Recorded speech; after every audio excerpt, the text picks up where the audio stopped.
Chapter 26. The Bootleggers Express. It's May 2020. Some 10 years after, the economy began recovering after the last recession, the Great Recession. Now, we could be on the verge of a depression, with unemployment in San Diego at 30%. Just at the time when we thought we had recovered from the last one, here we go again. I hope all of you are doing well. We're hanging in there. Barely. This is keeping us going. So please enjoy this story. Chapter 26. The Bootleggers Express. The recession was officially over, but California's unemployment rate was over 12%, with homemakers losing houses faster than a mountain of termites could devour them. House values sank so far underwater, people hopped on a mattress or anything that floated and drifted away, leaving everything behind. The rich get richer and the poor get poorer, and never was this truer than during the financial crisis, when people with liquid assets, including Joe the Wino, and I have to admit myself, gobbled up houses and securities at rock-bottom prices and made a killing when real estate values and the stock market clawed their way back. In the time of AIDS, every Californian knew someone who perished. The same could be said of Wall Street's 2008 whoops heard round the world. Everyone knew someone who lost their job, their house, or worse. In the hidden hills, for sale by bank signs sprouted like giant mushrooms in front of wet lawns.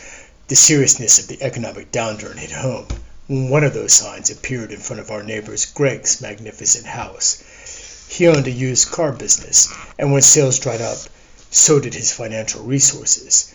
This was our neighbor who, the weekend before Christmas each year, threw the best party with the best man cave, a finished garage with more pinball machines than an arcade, 60-inch flat screens, rare and expensive then, and a long bar featuring taps from Stone, Ballast Point, and Bud for nostalgia.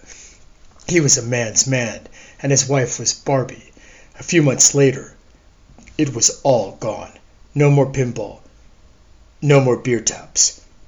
No more collection of glass-encased Barbies covering a room's four walls, and the line of neatly trimmed pepper trees lit with multicolored lights earning Best Holiday Decoration grew wild. The house abandoned, foreclosed, empty for months, then years. "There we go, but for the grace of God," Paul told Bluey as they drove past the foreclosed sign on a dark winter day. That December, Paul didn't get a bonus, but his company's owner, who belonged to upscale wine clubs, gave him 73 empty wine shippers. Paul was glad to reuse the containers to ship wine to friends and a few paying customers, grateful for his boss' gesture that saved him a few $100. The next week, Paul's boss walked into his office and shut the door. "Hey, Joe," said Paul, "what can I do for you?" He had a sinking feeling in his gut. A few minutes before, one of the staff asked Paul for his passwords, and now he realized why. This isn't going to be good. "The company has changed direction, and your position here no longer exists," said Joe. "I wanted to tell you this personally, because we're neighbors. Today is your last day." For you see, Paul worked for Joe, starting shortly after they met at Carrie-Ann's planting party. Paul owed a lot to Joe, for it was employments at Joe's company that funded Paul's ongoing vineyard activities. Paul never forgot that, and each year brought Joe the first fruits of wine from his vineyard, while Joe gave Paul used shipping containers. Paul benefited from Joe's trickle-down economics. Next, he was to learn about the reality of employment at will. He was let go, without warning, in the depths of the Great Recession. Merry Christmas! Ho, ho, ho! As his colleagues shed tears, offered hugs and handshakes, Paul packed his things. "Don't worry," he told them as he headed for the door. "I'll be fine." He had worked independently before and could do it again. Of course, having spent all his savings on the vineyard, and with a kid in college, there would be challenges, but he'd manage. What he didn't know is hiring managers avoid older applicants, and Paul had turned 50 in the midst of the worst economic crisis in a generation, when companies weren't hiring, period. Freedom of speech is a right to criticize the government, but doesn't apply to a company, and Paul was one to express his views, eschew caution, and not be a yes-man. He gave Joe and the executive team his honest, sometimes contrarian opinions. World-renowned executive coach Marshall Goldsmith, living here in San Diego, advised at our Rotary meeting, "If you need your job, watch what you say." When I shared that wisdom with Paul, it was too late.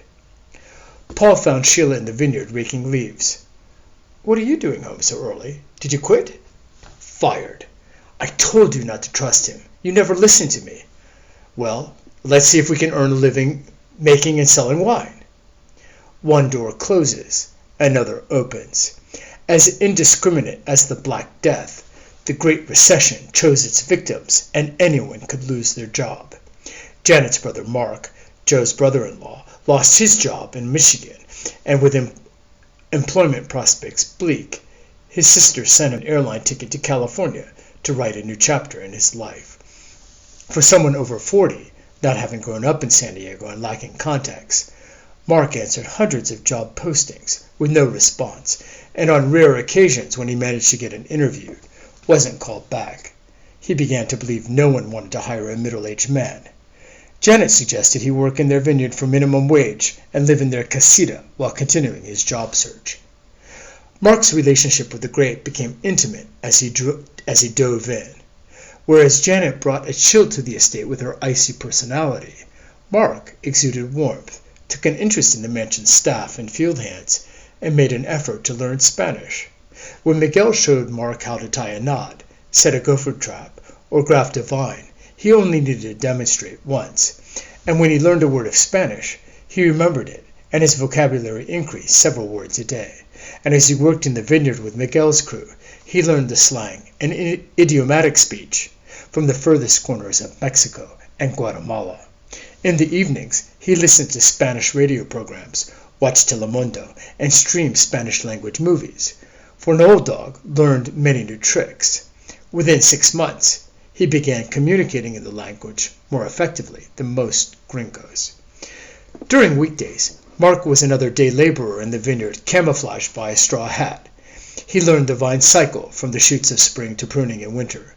He enrolled in an evening course in Spanish at Palomar College, and when the county government offered mandatory field worker safety training, which Miguel and his guys never attended, Mark went to the Spanish language session and learned to respect and protect himself from pesticides used to keep Joe's vineyard green, and taught the other field hands. On weekends, Mark volunteered at Belle Marie.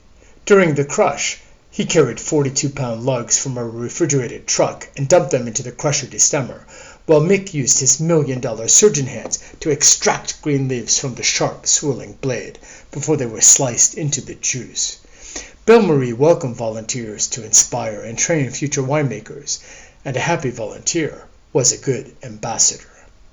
From lugging lugs, rinsing hoses, sliding the squeegee, punch downs, steel tank fermentation, pressing, racking, and bottling, over the course of a year, Mark learned most wine-making operations and developing an insider's knowledge. He was invited to try any bottles open in the tasting room. Volunteering at a winery has benefits. He listened to servers explain the wine to customers and learned the industry logo, especially when Mick, who dubbed himself Chief Bullshitter, entertained guests with stories, his wine wisdom rubbing off on the apprentice. When it was time for Joe to harvest his Brunello, he put Mark in charge of the crush pad, but Mark's endeavors to find a job with benefits went nowhere, and the longer it took, the more unemployable he became. A vicious, depressing cycle for him and countless others. One morning at Joe's, the crew was dragging from too much drinking, with Miguel intent on continuing the celebration with a Corona at 7 a.m. Mark was familiar with the rhythm of narcocorrido music and listened to his co-workers banter and sing a song about their employer, but the only words he could make out were Joe the Wino, El Muerto, and El Chapo Cerveza.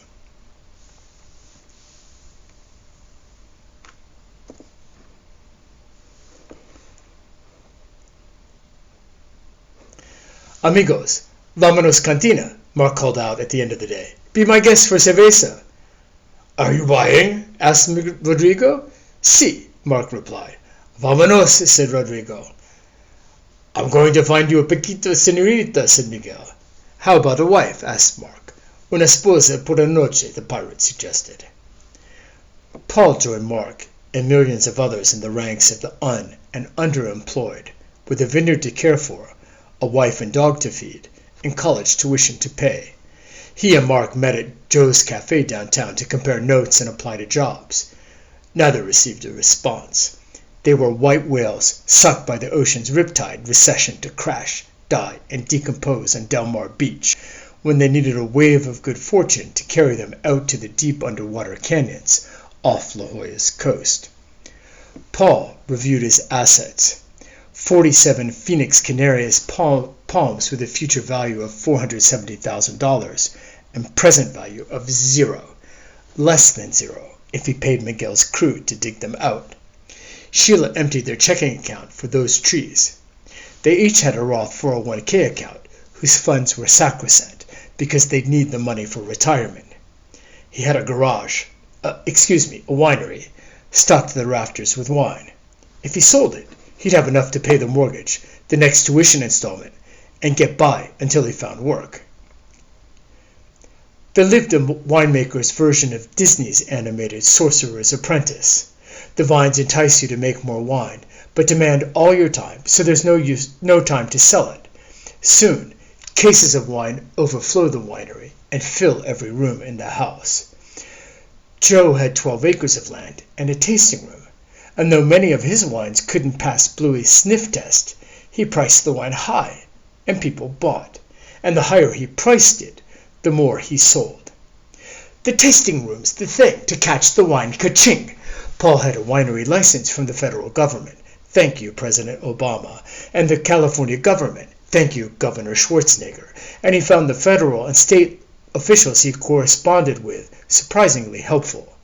Of course, the federal TTB, Tobacco and Alcohol Trade Bureau, and California ABC, Alcohol Beverage Control, bureaucrats had an incentive to approve applications because it meant more revenue for their agency. There was one more license he needed. This was from the local county government, a tasting room permit to sell to customers visiting his winery. It was a direct sales model that would allow Sheila and Paul to sell wine profitably. If they sold a bottle for $25 to $29 a consumer, their profit was around $20 per bottle. But when they sold wine to a store at a discount so the end user price remained $25, their profit was lower. And if they sold wine to a distributor who sold to restaurants, retail stores, and hotels, their gross profit per bottle would be even lower, perhaps $5 per bottle, with no opportunity to make it up on volume because they didn't produce in volume. The key for a small boutique vendor to earn a living was direct sales in a tasting room where customers could try the wines and purchase what they liked. And who wouldn't buy after tasting and playing with Bluey? He was irresistible. Paul gathered his winery licenses and drove to the county office to apply for a tasting room permit. You're in an agricultural area, right? Asked the county official. That's right. How many spaces do you have in your parking lot? I don't have a parking lot. I have a driveway. I can park 3 cars in my driveway. Let's take a look, said the official, unfolding a map of the property. To open a tasting room, the regulations state you need 6 parking lots for guests and 3 spots for staff. That's a total of 9 spaces. Let me show you how we can park 9 cars in the driveway, said Paul, who took a pencil and sketched a line of cars starting at the bottom of the driveway, winding around the front of the house and turning around back. See, I can easily fit 10 cars, one above the minimum. But you can't move them, said the official. This isn't going to work. It won't be a problem. We're a small winery, and I don't expect many visitors. We'll be appointment only and can schedule visitors. Without 9 spaces, your application won't be approved. We live on a dead-end street, and guests can park on the road. Since there's no traffic, there won't be a problem. The rules clearly state winery visitors can't park on a public road. They must park on your property. Look at the property line. We own the land that road's on. Why can't I use it for parking? That's an easement. The county controls that road now. Well, I can make a parking lot at the top of the hill by the shed. Let me show you, said Paul, who sketched at the top of the hill by the shed where Miguel's crew scraped out a dirt road. The official looked carefully at his parcel map. I don't see a shed on the site plan, nor a permit for it in your file. You'll have to tear it down. Okay, Paul acquiesced. It's about to fall down anyway. Miguel was begging to let them blow it up and build a new, larger one. We'll tear it down and build a casita with a tasting room. You can't make a tasting room with a guest house. That's not allowed. It has to be an agriculture building, and it can't be nice. If you make it nice, enough someone would want to live there, it's not allowed. I don't have the money to build a new building right now. What if I just put parking spaces up there? How are you going to put in parking spaces? There's a fence along the road with no vehicle access. I hired a guy with a bulldozer who put in a dirt road and a gate. You did what? You put in a road without a permit? That's a violation of the Federal Clean Water Act, California Coastal Commission, and county zoning laws. You have to pay a penalty of $10,000, fill it in, and apply for a proper permit. You'll also be charged with a misdemeanor and face 6 months in jail. I think you need an attorney, not a tasting room permit. I misspoke. It's not a road. It's a dirt path. The fellow who put it in is a professional road contractor for Caltrans, our vineyard manager hired. We put straw wattles by the entrance so no dirt entered the waterway when it rained. Are you saying I need to cover my dirt road with dirt, then apply for a permit to remove the dirt? That's right. That's ridiculous. I thought it was the county's policy to encourage wineries. I don't feel very encouraged right now. It's our policy to enforce the county's zoning laws, replied the officer, who asked, By the way, how large is your lot? 3 4/5 acres. The minimum lot size for Boutique Winery room is 4 acres. It says so right here, he said, pointing to the ordinance. I'll buy an acre from my neighbor. He wants me to plant vines on his property. You can't do that without a zoning change. It could take years.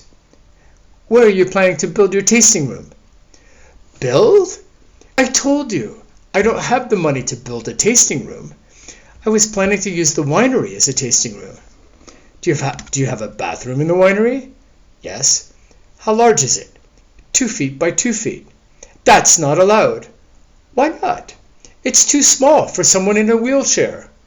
I'll let them use the bathroom in the house. That's not allowed. The bathroom needs to be in the winery. Or you could use a porta potty outside. I can't put one outside. It's too steep. It will tip over. I'll just make the bathroom larger. You'll need a permit. Fine. I'll apply for a permit. The clerk handed Paul the paperwork. You better make that bathroom larger or you're going to get sued, warned the clerk. There's a private lawyer who inspects every business in the county who makes a good living suing anyone in violation of the Americans with Disabilities Act. I hear he's targeting wineries. How long is it going to take to get the permit?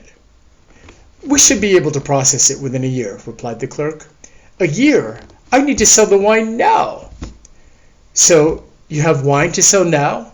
Where are you storing your wine? In the winery. You can't do that. Your winery is attached to your house. Wine's flammable. You're not allowed to store flammable materials for commercial purposes in the same building as a residence. Flammable? Wine's not flammable. It's alcohol. It's not allowed. I don't understand that logic at all. If it were a garage, you'd let me keep gasoline in it for a lawnmower, right? But if I turn my garage into a winery, you say wine is flammable and you won't authorize it? That's right.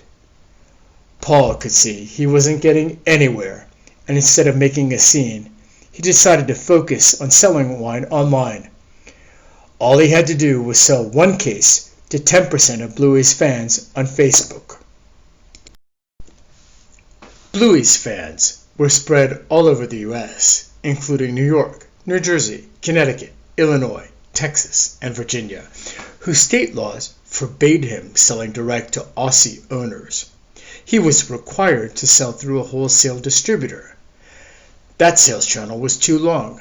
He needed to ship direct to consumers to be profitable. The market was controlled by what seemed to be a cartel of entrenched distributors with strong political connections. He agitated, fumed, and muttered words of Virginia's patriot Patrick Henry, "Give me liberty or give me death." Paul co-sponsored the Cours de Cuisine fundraiser organized by the Rotary to find more local customers. A woman visited Paul's tasting for the third time, with a companion who tasted and spat like a professional. "Where do you make the wine?" he asked. "Here in San Diego County." "Really? This is good. Have you thought about distributing it?" "As a matter of fact, yes. I'm looking for local wine to distribute, but haven't found anything I like." "I do like this," he said, holding up a glass of Bluey's wine. "Perfect timing," said Paul. "I know I'll make less selling through a distributor, but it's better than having the wine sit there and spoil. My sales team will open up new channels for you. Your wines will be served in San Diego's finest restaurants and hotels. This will reinforce your direct-to-consumer sales. Overall, your revenue will increase significantly, and so will your profits. Your wines are good. We should get them out there." He glanced at his day timer. "Are you available to visit our office next Tuesday at 3 p.m.? "Sure. Bring samples of your best wines." Paul drove to the distributor's warehouse in an industrial park outside downtown, and noticed they carried wines from Napa, Paso, Santa Barbara, and now found wine from San Diego to round out their offerings. They tasted again, and the distributor loved the wines, and Paul liked the operation and the distributor's enthusiasm. Liquidating his inventory quickly into cash would allow Paul to avoid bankruptcy and focus on his job search. "We'll place orders and give you our credit card number. Send us a PayPal invoice and charge our card in 30 days. "Agreed," said Paul, and they shook hands. The first order was for 100 cases, the equivalent of 4 barrels, about half Bloomeral's annual production. Cash is king in running a business, and Paul needed the cash. He was lucky to find a distributor. It was the miracle he needed, and with so many restrictions opening a tasting room and shipping outside the state, the distributor offered a solution. Paul found himself in a court with Joe the wino about fucking government regulations. It was time to separate wheat from the chaff, to set aside wines Paul and Sheila loved, and those they would part for $10 each. What a low price. Craft beer is almost $12 a six-pack at Albertsons. Why do I have to sell our wine so cheap? The interesting thing about wine is that what I like best, others don't. If the public likes earthy Alianico, I'll sell them ours. Good riddance. Paul sold the wines he could live without and kept those he would enjoy if they ever sold. At least he could drink his way through the recession until he found work or was evicted. Paul prepared an invoice for $12,000 and delivered 100 cases, borrowing Carrie-Ann's pickup. When he returned home, he lifted Bluey into the air to celebrate and called Sheila. "Pop the champagne! We just need to hang on a month and we'll have enough money to get us through spring." "You didn't collect payment on delivery? I told you not to trust them." "You're wrong. They're really nice." "It's always nice people who don't pay." "You don't know anything about business. No wonder you are fired." "Don't worry," he said, and with her in an ordinary mood, he and Bluey went outside to play fetch as the words stupid and fool echoed down the rows. 25 days later, Paul sent a note asking for the credit card number. No response. At 30 days, he sent a note reminding payment was due. No answer. At 31 days, he called and left a message. At 35 days, he and Bluey drove to the distributor's warehouse and found the door padlocked. No wine, no owner, no money. The distributor had declared bankruptcy, and Paul had nothing for 100 cases of wine. A complete loss. What to do? File a lawsuit? How could he pay a lawyer? Legal fees might cost more than the wine. Before arriving home, He stopped by the neighborhood deli to pick up a six-pack and ran into Miguel. "Hola, amigo. How are your wine sales?" "Mucho trabajo, sin dinero," the pirate chuckled. "Amigo no, enemigo si," Paul answered. "Puta madre." He took Bluey for a run through the vineyard, and as endorphins kicked in, Paul recalled words from a prayer. "Forgive us our debts, as we forgive our debtors." There was no use getting worked up. Hopefully, the wine would end up on people's tables who enjoyed it. Some might contact him to order more, so he let it go, and his anger turned into two white doves that flew into the sky, out of sight and out of mind. Then he had an inside-out, upside-down thought, a change in perception so radical it transformed his life. Why not give it away? If state laws and the cartel prevented him from selling wine to the people, why not give it to them for free? At least he'd have the satisfaction of bringing a little joy to the world, the ultimate random act of kindness for a winemaker. Inspired, Paul loaded 15 cases of wine into his car, and with Bluey started driving. At the deli corner, a man sat by the road with buckets of protea flowers for sale. Paul stopped the car, stepped out, and handed him a bottle of wine. "This is for you. May it bring you happiness and joy," while Bluey gave him a snuggle. They drove to the organic vegetable stand at the bottom of the mountain, and Paul greeted the owner. "Do you remember last Thanksgiving when you gave away an apple pie to every customer?" "Of course." "Now you can give them local wine to accompany their local produce," said Paul, who pulled several cases from the vineyard mobile. "Please offer a bottle to each customer." "May I pay you something?" she asked. Just a smile. Next up was the Moon Nursery, where Sheila spent the last of their savings on 47 palm trees. Paul said to the manager, "Remember the first time we came here and you gave us a small plant?" "We didn't want any customer leaving empty-handed." "This is for you and your staff," said Paul, handing the manager a case. He and Bluey headed downtown with 8 cases of wine, and 40 minutes later they parked at the cathedral, while Paul and the sexton carried the cases to the office of the bishop, who was out visiting a parish. Paul wrote a short note and taped it to the box. "Dear Bishop, the people are thirsty. Quench their thirst. Your faithful servant, Paul, the winemaker." Sunday morning, Paul and Bluey loaded the vineyard mobile and drove to church, and when the priest said, "Let us bring forth our gifts to God," Paul walked to the altar and set a case of wine next to the collection plate. During the coffee hour after service, he offered bottles to every parishioner. What he left for the church and gave to others were wines he liked best. He gave them away joyfully. When I saw him giving away all that wine, I thought he had cracked from financial pressure. He looked manic, under a spell, his eyes enlarged, his tone of voice animated. He told me a story from the Bible about an early church member who withheld some money from the church he received from selling land, and afterwards his intestines exploded. "When you give, don't hold back," is what he said. Whereas Carrie Ann planned to market wine to every cougar from the University of Houston, Paul's plan was to sell a case to every Aussie owner. Alas, he quickly learned that if he made it, they wouldn't necessarily come, especially if it costs money. But free wine, that was affordable, and customers started lining up. He began shipping wine to Aussie owners from New York to Florida, Chicago to Oklahoma, New Jersey to Texas, and when they received the wine, they were surprised how good the dog wine tasted.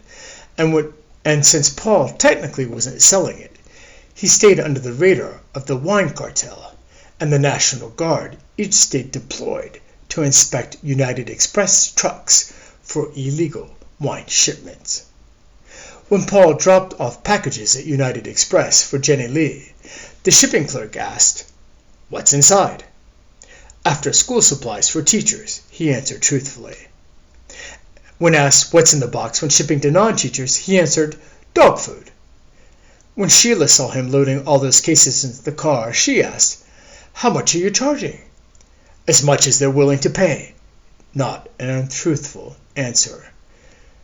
"Be sure they pay before shipping." "Yes, boss."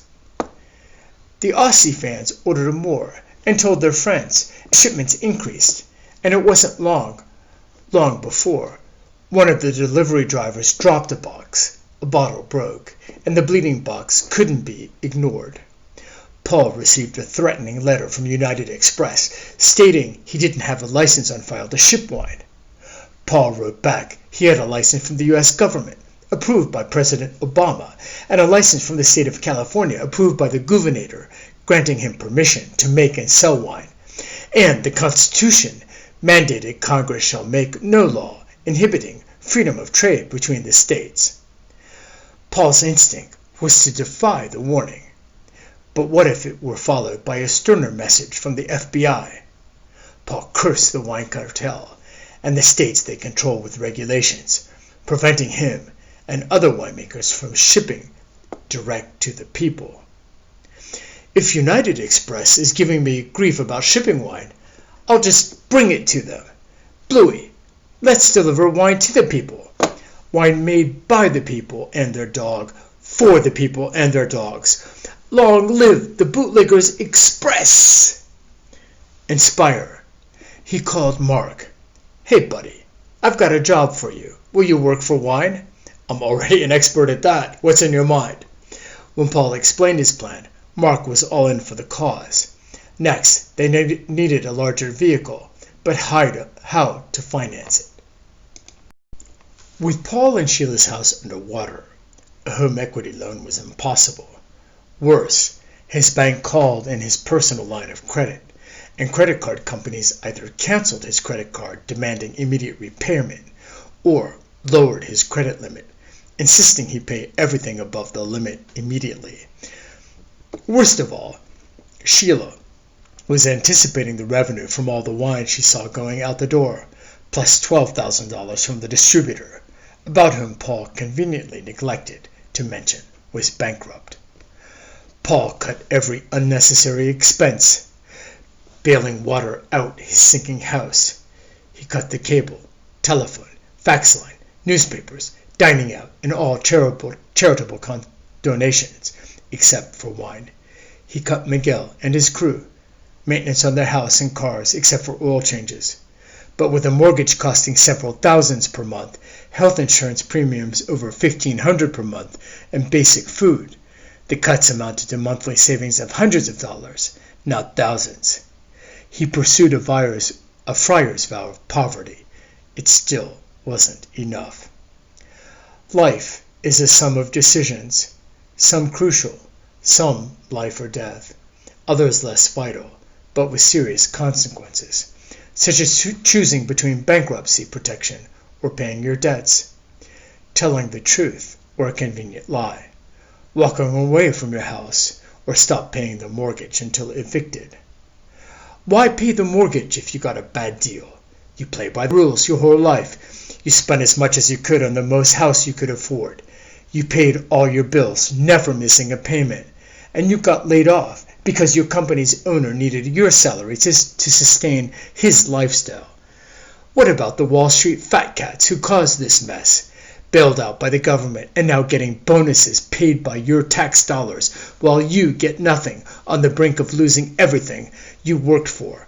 To the barricades! Paul stewed about the Wall Street robbers to blow off steam, but anger wouldn't solve his dilemma. There were 4 things he cherished in the world: his 2 children, the land, and his dog, and he'd do anything to save them. Sheila, a few years older than Paul, had reached the age where money could be withdrawn from her Roth IRA without penalty or tax. And since Paul had largely funded her account, he transferred funds from her retirement account to their checking account to pay the bills. When the stock market started recovering, and Sheila asked how her account was doing, Paul told her the truth and rationalized the theft by claiming the funds were communal property, and they both generated communal expenses. "You're telling me I have to pay for the food I eat?" she asked in disbelief. "Fine, I won't buy any more food."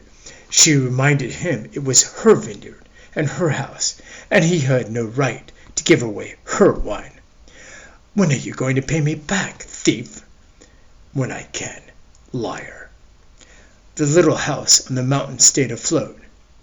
Bluey ate the best dog food money could buy, and Sheila shopped at TJ Maxx twice a week for bargains. Alex stayed in college. Paul never lost sleep over the loan, because it was a life or death decision, and Sheila never forgave him. Halfway through her opera, Paul called Bluey and exited stage right into the vineyard, where the music of the vines synthesized his wife's angry songs into sweet wine. With immediate expenses paid, and inspired by sympathetic vines, Paul's project, delivering wine to the people, returned to his head. Besides, going away for a while would allow the wrath of Sheila to cool. Paul loaded a case of wine into the car and drove to Greg's car lot, the recession refugee who had been a neighbor. "I'm sorry for what happened," Paul began. "Thanks, man. The worst is over. We'll get through this. I remember your kindness, welcoming us to your house Christmas Eve when we moved to the neighborhood. Those were good times." "Here's a thank you gift," said Paul, handing him a case. "It's not necessary. Please take it. We have an abundance of wine to share." "The bottle you gave us tasted good," said Greg, accepting the box. "I need some advice," asked Paul. "How can I help?" "We're looking for a van." "What do you need a van for? You need a tractor for your property." "To bring wine to the people," said Paul, who described his plan to drive across country, to provide a little comfort to people down on their luck. And with a little luck, they would make it to Wall Street and stick it to the man. Greg was touched by generosity. He had a used Sprinter on his lot that would be perfect, and was inspired by Paul's example to give it away. "Bring it back after your trip with another case of wine. Perhaps I can sell it then." Mark and Paul loaded the van as Bluey supervised, and Sheila prepared 3 days of meals and baked dog treats for Bluey so good. Paul and Mark ate them too. She packed a duffel bag of TJ Maxx bargains for Kate, whom they hoped to meet at their final destination. New York or bust. The Bootlegger's Express hit the road, bringing rays of California sunshine in a bottle to a nation in darkness. And like a modern-day myth, living legends, they handed out bottles of wine. Wine was Paul's superpower, and he became Wine Man, the superhero. Their destination was the Great Recession's ground zero, the Big Apple. The wine cartel had a stranglehold on New York, and Paul planned to make a statement. They drove without pitchforks, guns, or an ammonia-infused truck, but armed with wine and an adorable dog to win the hearts of people and politicians. They traded wine for tweets, and people couldn't resist a good bottle of wine. The price was right, nor the photogenic Bluey. When they started, Bluey had 1,000 followers on Twitter and 1,500 on Facebook. It wasn't a lot, but something to work with. While Mark drove, Paul contacted regional Australian Shepherd associations, offering their members wines made by Bluey, who was loved by all he met. They introduced their dogs, exchanged stories, played frisbee, dog tag, fetch, and a good time was had by all. Everyone took photos with Bluey and asked for autographs, and there was often a generous person who offered the band lodging and a meal. The more they tweeted and hashtagged Australian Shepherd, hashtag Aussies, hashtag Bootleggers Express, hashtag wine, dog wine, hashtag wine for the people, hashtag free wine, and hashtag free the grapes. Followers of wine chats and Aussie owners took note and invited the Express to visit. Paul wouldn't drive through Texas without visiting Jenny Lee, who organized a shindig in New Braunfels, a gateway to the hill country. She reserved space at pronounced Green Hall, Texas' oldest dance and music hall, and spread word through the grapevine the Bootlegger Express was bringing Hashtag wine for teachers.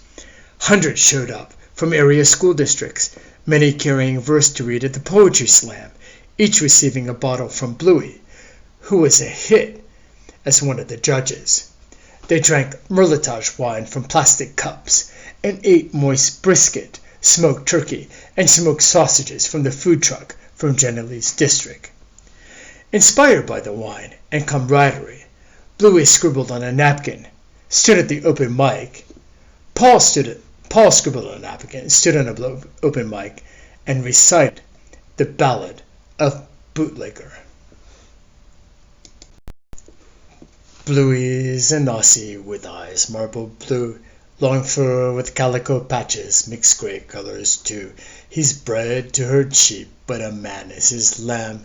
He never takes eyes off the bootlegging man. A man with his dog travel across state lines, delivering wine to the people to quench their thirst. Grow your own, make your own, share your own wines. Come on, join the Bootleggers Express. Bluey and Bootlegger planted a vineyard of vines. Hypnotized by their music, spent all their money and time. Prune me, water me, thin me, they cried, and for you and your friends the best wine will provide.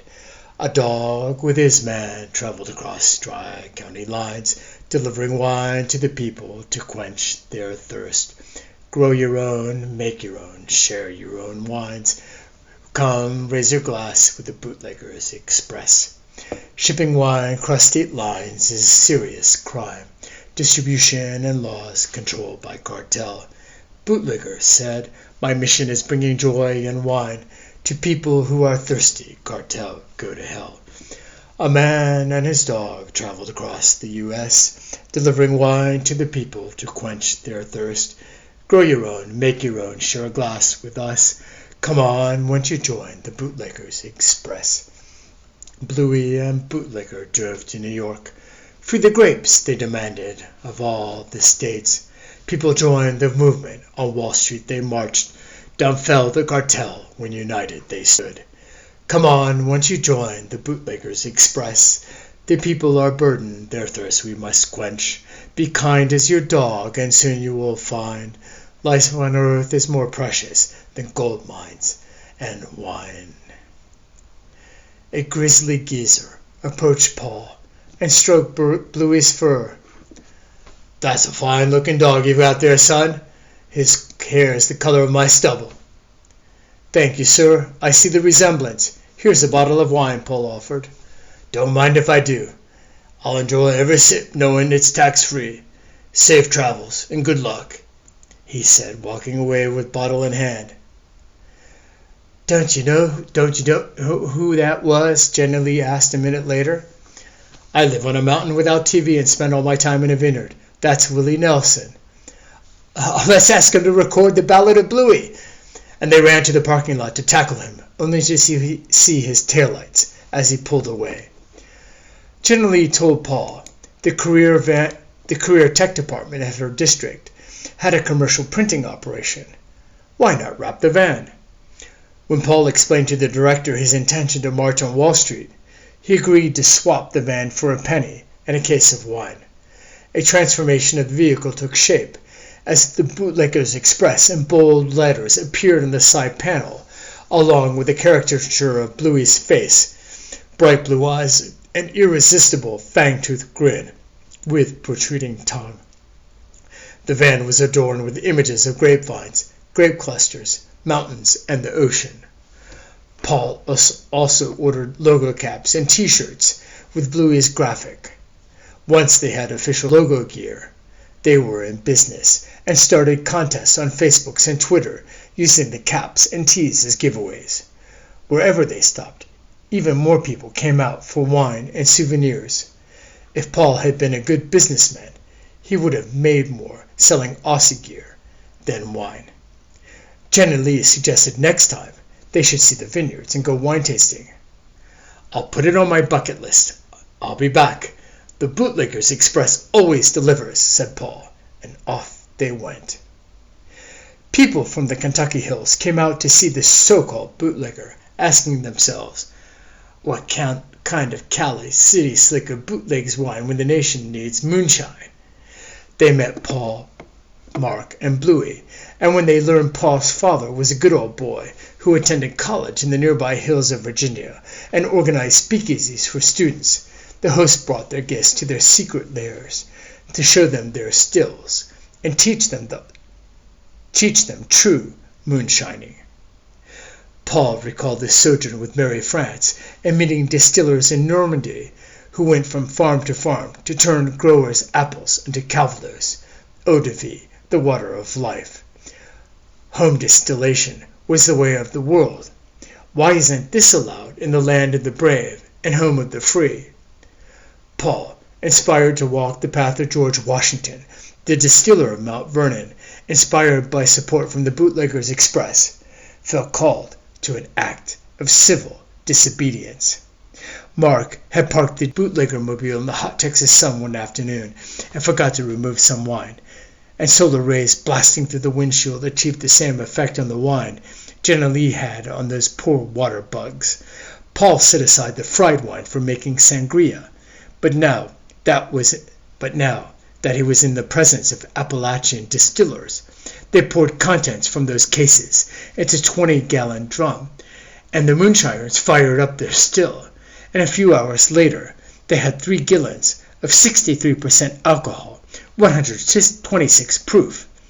They debated running it through the still again, and the double distillers won out, and they ended up with less liquid, but 160 proof. Paul's mouth burned from the firewater, reminding him of Mau Tai shots he downed in China on a binge with Christine. Although Paul couldn't discern the distillate's aromatics, Mark and the moonshiners had never drunk anything like it and swore it was good. 3 days after sipping the firebranding, by this time they had cut it with water to get the alcohol down to an easier-to-swallow 120 proof, Paul noticed hair growing from the bald patch of his scalp. He brought me a sample as his souvenir, and, at first, I thought it was disinfectant and coughed it up, killing billions of germs on contact. Then I noticed a pleasant aftertaste. Unlike wine, distillate tastes good without aging and has an aroma of faint fruit flavors imparted from the wine it came from. In Louisville, bourbon makers welcomed Paul, Mark, and Bluey into their craft distilleries, where they were able to sample bourbon fresh from the still and aged 1 year, 2 years, 3 years, 5 years, and more in wood barrels, demonstrating to Paul and Mark how distillate that starts clear absorbs color and flavors from barrels, much like wine. The California trio thanked their hosts with a case of wine and, once sober, pointed the van towards New York. Mark and Paul shared time at the wheel, while Bluey rode shotgun with his snout and tongue hanging out the window to keep an eye and nose out for the law or any sign of the cartel. Mark composed a narco mariachi song, and as they emerged from the Holland Tunnel into Manhattan's stomach, Mark sang a ballad de Bootlegger as Bluey howled in harmony at the chorus. El bootlegger no respecto distributores, no respecto distributores, siempre los distribuidores respecto, perturbador el mercado. New York's concrete jungle was alien to the Southern California and Midwest natives.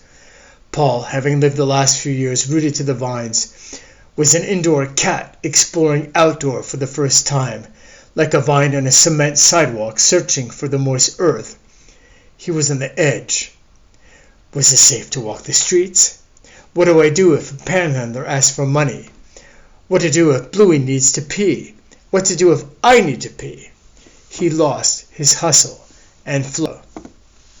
"Hey man, where you from?" asked a brother who popped out of a corner. It wasn't the time to be hitting Paul up, because he had just arrived and didn't know if the man wanted directions, $1, or was just being friendly and wanted to pet the dog. "Bluey, we're not in Kansas anymore, are we?" Woof! Bluey's instincts kicked in, and what he saw was 8 million sheep to herd.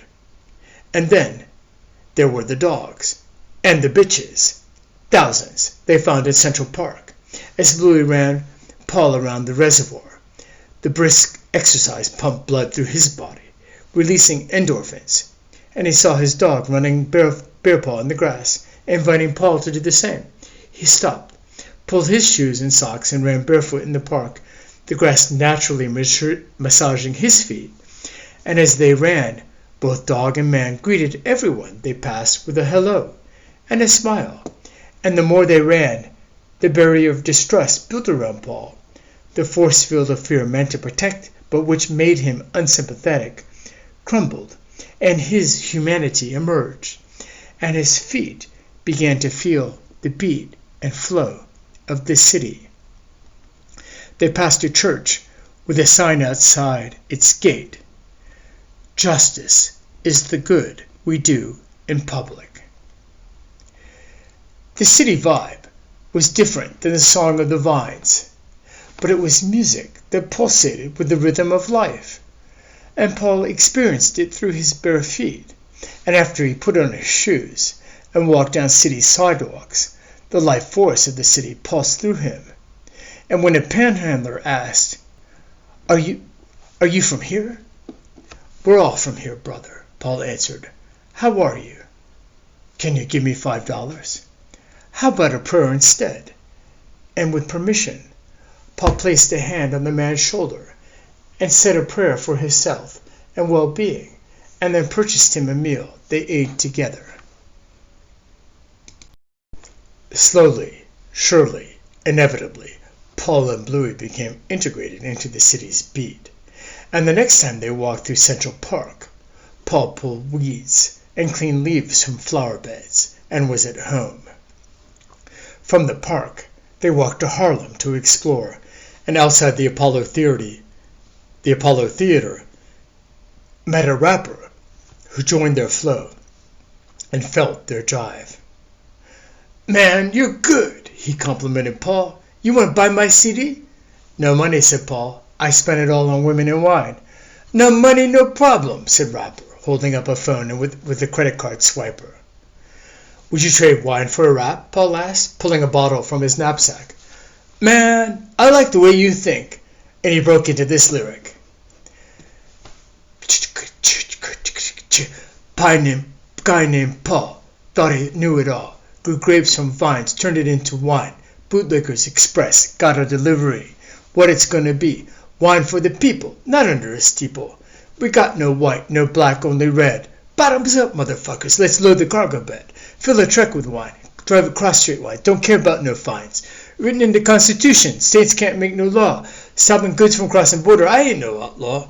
I support law and order. Why must I use a distributor? FedEx, UPS, and the postman. Deliver to your home and you don't need to tip 'em. But in states ruled by distributor, you gotta go out, drive to the shop to buy the bottle you want. With all this regulation, can't you see? You pay more not buying direct from the winery. We need a revolution to make the grapes free. Tell your governor you want direct-to-home delivery. I told my man Obama to use his pen. Sign Executive Order 110. Free the grapes. From the cartel. Free the grapes. Cartel go to hell. The people are thirsty, waiting for delivery. Unshackle the grapes and let me be. Give us this day our daily bread. With a little bread and cheese, I'll be fine. Man cannot live by bread alone. Wine's much better than getting stoned. Mary Jane's for inhaling. Your lungs will be a-flailing. Don't be a dope up in smoke. Wine's good for health. Don't ship it in stealth. Bootleggers Express is coming to town. Come on, people, now help unload the boxes down. Wine for the people, not under the steeple. Bootleggers Express is coming to town. The trio, plus rapper, drove from Harlem to Lower Manhattan to meet Kate. They paid their respects to the World Trade Center, where Paul left a bottle of wine at the altar of Ground Zero. They met Kate and her friends at Starbucks, where Kate found work the second day in the city. Her friends asked Paul what brought him to New York, and explained the injustice of state laws that favored the cartel at the expense of consumers like them and wine growers like himself, who wanted to exercise their constitutional right to conduct interstate commerce, to sell their product, wine, across state lines direct to consumers. Kate and her friends weren't veterans of civil rights marches, Vietnam War protests, nor burn the bras women's movements. They were kids who grew up raising money for Race for the Cure. But what they did understand was how hard it was for their peers outside large cities to find work, and how tough times were for their parents. Kate, Mark, Rapper, everyone, the people are thirsty. Let's quench their thirst. And Paul and Mark pulled out signs from the van, wine for the people, and free the grapes. And they all walked to Wall Street. Kate and her friends too. And when Bluey arrived at the statue of the bull, he lifted his leg and left his signature to let the bull know who was boss. Soon, other dogs arrived, dragging their owners to see what was amiss, and Bluey was excited to see the city slicker dogs and mongrels who crossed swords over a fire hydrant, pledging their support. 1 + 1 are 2, 2 + 2 are 4, and 4 × 4 equals a revolution. And Paul and dozens of people came to see what the Bootleggers Express was about, and found Paul with a megaphone chanting, "Free the grapes!" and "Wine for the people!" and, along with an occasional, "The people, united, will never be defeated!" And when they received the gift of wine, they joined the way, and there were over 100 who joined that day. Paul, inspired by the civil disobedience of Gandhi and Martin Luther King, said to Kate's friends, "Let's make a video of you ordering our wine and the Bootleggers Express delivering it here in New York City," with cameras recording. With the bull behind him and Bluey by his side, Paul delivered a case across state lines to the crowd, a direct shipment from winery to consumer, on the steps of the New York Stock Exchange. A shot fired across the bow of the cartel ship. This was the beginning of the Bootleggers Express march on Wall Street, and there was wine for everyone over 21. And though Paul was a liar, thief, and guilty of crimes in several states, not to mention the all-encompassing FBI favorite wire fraud, he carded every young-looking person and didn't serve anyone under age. Now Rachel, Paul's 7th grade girlfriend, who graduated from Columbia University, was following the Bootleggers Express adventures as they entered New York. She notified her contacts at Columbia School of Journalism to the unfolding story, and student reporters started writing, blogging, and posting about the Bootleggers Express and the outdated laws governing wineries. Some worked the angle about Paul and Mark as casualties of the recession, struggling to pay bills by selling their cottage industry product. The stories found sympathetic eyes, and participants in the march doubled the next day. The prospect of free wine didn't hurt. News of the Bootleggers Express spread like wildfire, appearing on the radar of a scent sommelier and the dons of the wine cartel.